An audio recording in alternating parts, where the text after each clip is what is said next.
Chapter 12, Lesson 3 is surface area of pyramids and cones. Our goal for this lesson is to find the surface areas of both pyramids and cones.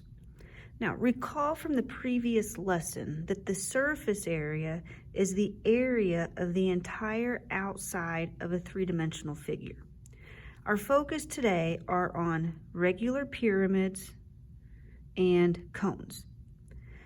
First, we're going to look at the lateral area of a pyramid. Now, remember, the lateral area of a pyramid is the area around the outside of the figure, not including the bottom of it or the base. Now, in a pyramid, each of the lateral faces is a triangle. Okay? And each of these triangles are congruent if the base is regular, which means that it's both equilateral and equiangular. Now, when you think about the area of a triangle, okay, if you think about this net, if I were to break this apart, your base is a square, okay, and each of the lateral faces are triangles. So when we're looking at the surface area of a regular pyramid, we would find the area of the square and the area of each of the three triangles, and we would add them all together. Okay. Now, the height of one of these triangles we call the slant height, okay, because it goes from the vertex and is perpendicular to a side of the base, but it's not necessarily straight up and down. It's on the slanted portion of that triangular face. Okay. The altitude is the vertical distance from the vertex to the base. So we have a difference between the slant height and the actual height of the pyramid, known as the altitude. Okay. Now, if we add up the areas for each of the triangles and the base, it creates a surface area formula where it's 1/2 the perimeter of the base times the slant height. Okay. So our 1/2 comes from area of a triangle, 1/2 base times height. Well, if we take the base of each of these triangles, it creates the perimeter of the square. So capital P is the perimeter of the base times the height of the triangle, which is the slant height. So this formula, 1/2 perimeter of the base times the slant height, represents the lateral area, or the area of each of the four triangles. But then we also have capital B, which is area of our base. Now, for prisms and cylinders, it was 2B, because there were two bases.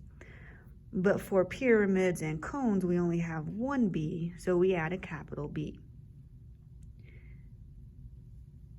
Now, if we take apart a cone, that lateral face is also a triangle. Okay, so we would have 1/2, the perimeter of the base is the circumference. So think of 1/2 times the circumference, 2 pi r, times the height of the triangle, which is the slant height for the cone. And so the area of this triangle, 1/2 times 2 pi r times L, is pi RL. Okay. And then we have the area of the base, which is a circle, which is pi r squared. So the formula for surface area of a cone is surface area equals pi RL plus pi r squared. We're going to use these two formulas to find the surface area of both pyramids and cones. So let's turn the page and look at example 1, number 1. It says find the surface area of each solid. This is a cone, so my formula for a cone is surface area is equal to pi RL plus pi r squared. The radius is given as 3. L is my slant height.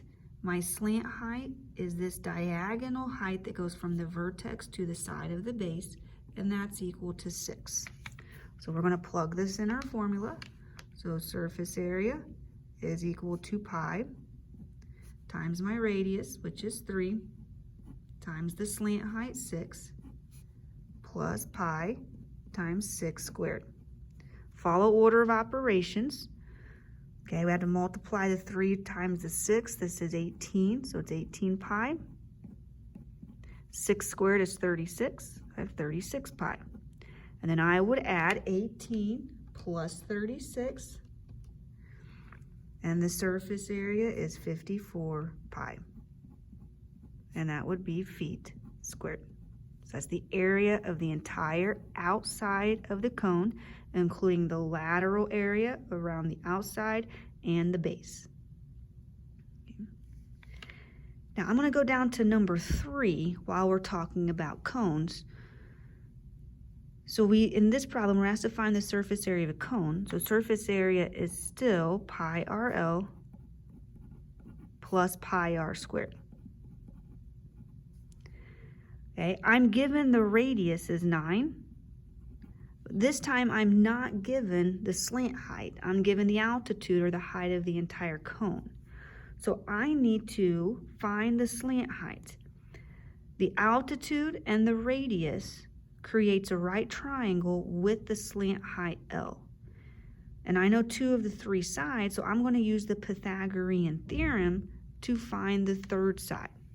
Okay, so I know that 9 squared plus 12 squared would equal L squared. Again, L is this height on the outside edge. 9 squared is 81. 12 squared is 144. And we're going to add together 81 plus 144. That's 225. To go from L squared to L, I'm going to take the square root of both sides. Okay. The square root of 225 is 15. Now I have enough information to calculate the surface area. So surface area is equal to pi times my radius 9 times the slant height 15 plus pi times my radius, which is 9 squared. I'm going to multiply 9 times 15. That's 135. So it's 135 pi for the lateral area. 9 squared is 81. So the circular base has an area of 81 pi. I add these two together, and the surface area of the entire cone is equal to 216 centimeters squared.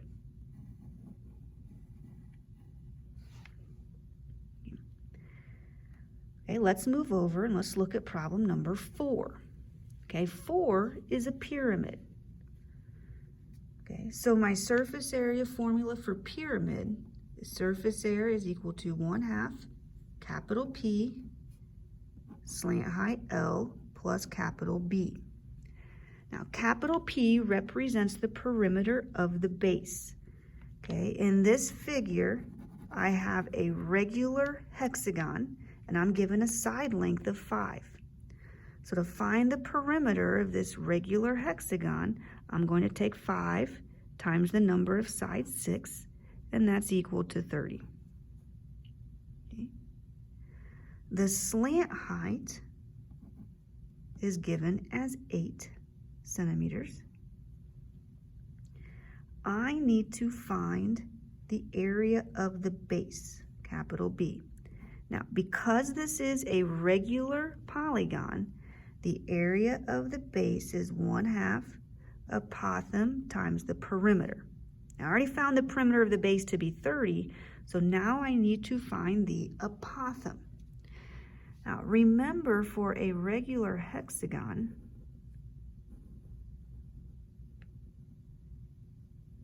I have my apothem, but I also have these radii,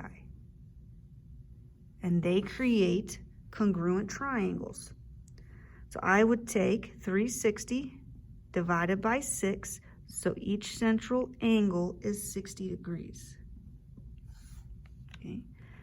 Now, I know that the apothem cuts that in half, so that angle is 30 degrees, and it creates a 30, 60, 90 degree triangle. Now, if the entire length of that side is 5, then the short leg is half of that, or 2.5. And in a 30, 60, 90 degree triangle, the longer leg is my short leg times radical 3. So my apothem is 2.5 radical 3. So my apothem right here is 2.5 radical 3. So to find the area of the base, I have to take 1/2 times my apothem of 2.5 radical 3 times the perimeter of the base, which is 30.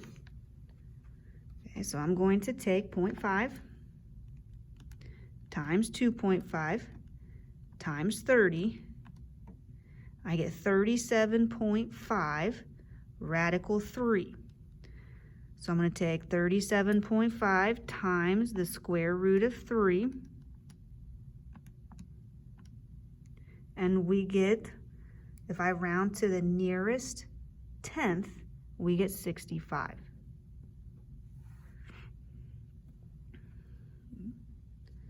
So if I use this information, plug it in for the surface area formula, then surface area is equal to 1/2. Perimeter of the base is 30. Slant height is 8. And area of my base is 65.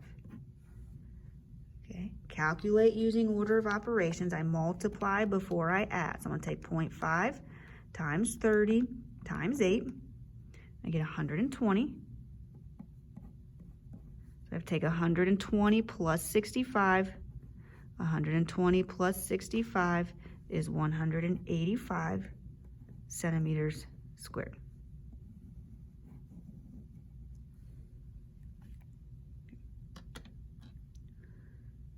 Okay, last problem is problem number 3.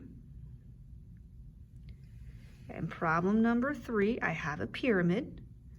The formula for surface area of a pyramid is 1/2 perimeter of the base times the slant height plus area of the base.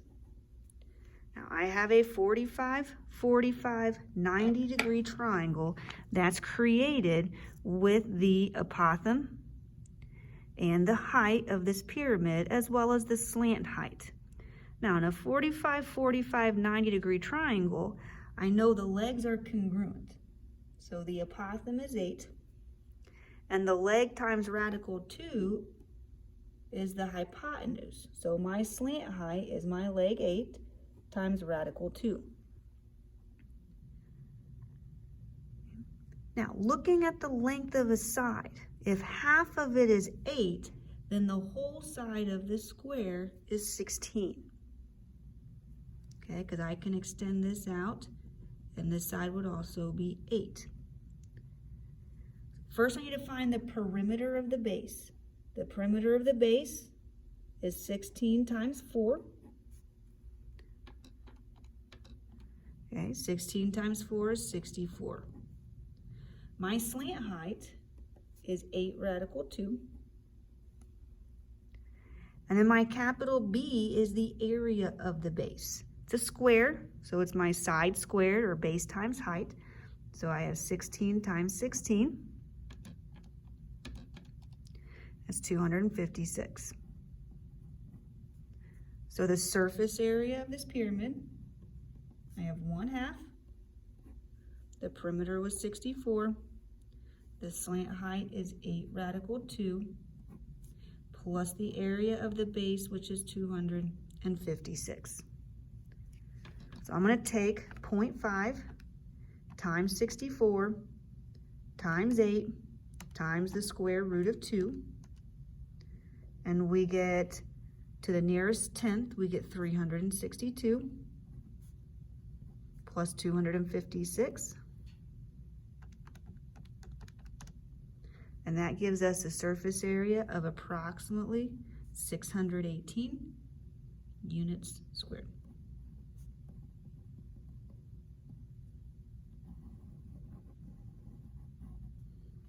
Very good. Okay, I would like for you to turn in your workbook, and I would like for you to complete the assigned problems in your workbook, and we will go over answers and take questions next class. Good luck.